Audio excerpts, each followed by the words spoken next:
What did you think when you read that ending, though? Because had Quentin kept you in the loop about what was going to happen? Or? I mean, I thought this is brilliant. Yeah. This is beautiful. I mean, God, we've all had fantasies about going back in time, and what if you could do things to change history, and you could blow things up? And think about how, after September 11th, everybody had fantasies of, God, if I was on that plane, I would have just killed those hijackers and taken the plane down.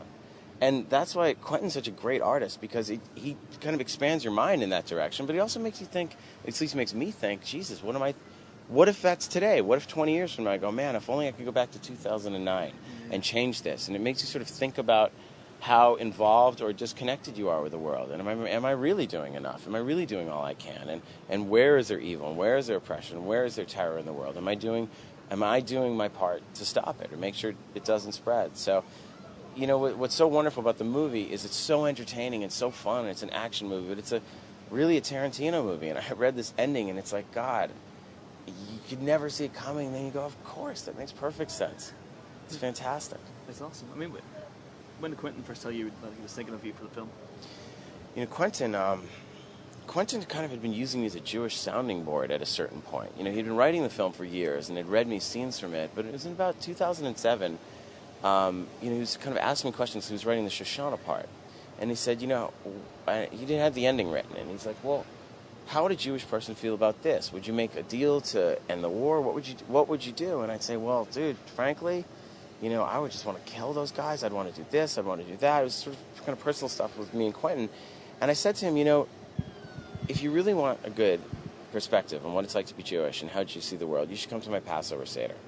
Because we're having a Seder at my house with my whole family, and you'll see this is how the Jews are, and this is how we talk. And at Passover, I'm not very religious, but we always celebrate Passover. And at Passover, you tell the story of when we were slaves in Egypt and how we became free. And it always ties into the Holocaust, always. And my father will often read a letter or something from a Holocaust survivor and tell their story. And the Seder ends. It's written in what's called the Haggadah, the book, where you discuss who is being oppressed today and what's going on in the world, and are we doing enough to stop it? And should we solve things through peace? Should we solve things through violence? Hitler had to be stopped with violence, but that's not necessarily going to be the solution to every problem. That is creating other problems in other areas in the Middle East. So how can we stop it? And how we, as Jews, stop it for not just for us, but for everybody? It's really about, how can we preserve peace?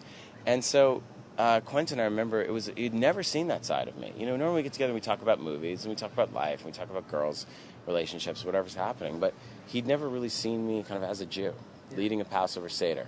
And he said, I'm going to go home and finish the script. And he wrote and wrote and wrote. And he would check in every now and then with a text message, but he kind of disappeared until he had it. And he said, you know, since that Seder, he goes, I've been thinking about, you know, I was originally writing it for someone else, but I keep hearing your voice in my head when I do Donnie. And he said, if it's not you or Adam Sandler, I'm changing the part. Because you have to be able to do the Boston accent perfect. And you guys are from that area. You're from Boston. He's from Connecticut. Like, the other guys that can do it are not Jewish. And I want a Jewish guy from Boston to play this role.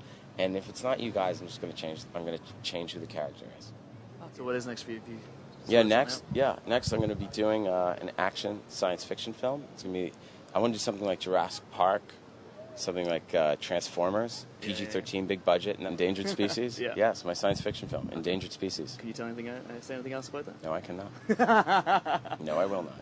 Good book. You're looking forward to it? I'm very excited about it. I've been researching it for the last year and a half and working on it, and I was pretty well into the script when Quentin called me off to war. Mm-hmm. And now I've been working on it the last 2 months, kind of honing it and tightening it. I got a little perspective on it and kind of solved the issues that needed to be solved. Mm-hmm. And I'm probably about 2 weeks away from finishing it, and then I'll start prep this summer and shoot this fall. And then I want to shoot Thanksgiving in like 3 weeks. Cool. And maybe in Thanksgiving I'll play a high school student. That would be cool. Yeah, I just want to be like, maybe I have to be the guy who graduated 2 years ago and can hang around the parking lot a little bit. But that would be the fun, would be to cast myself as a high school student. Yeah, it's that sort of thing. But Thanksgiving is just going to be ridiculous all around.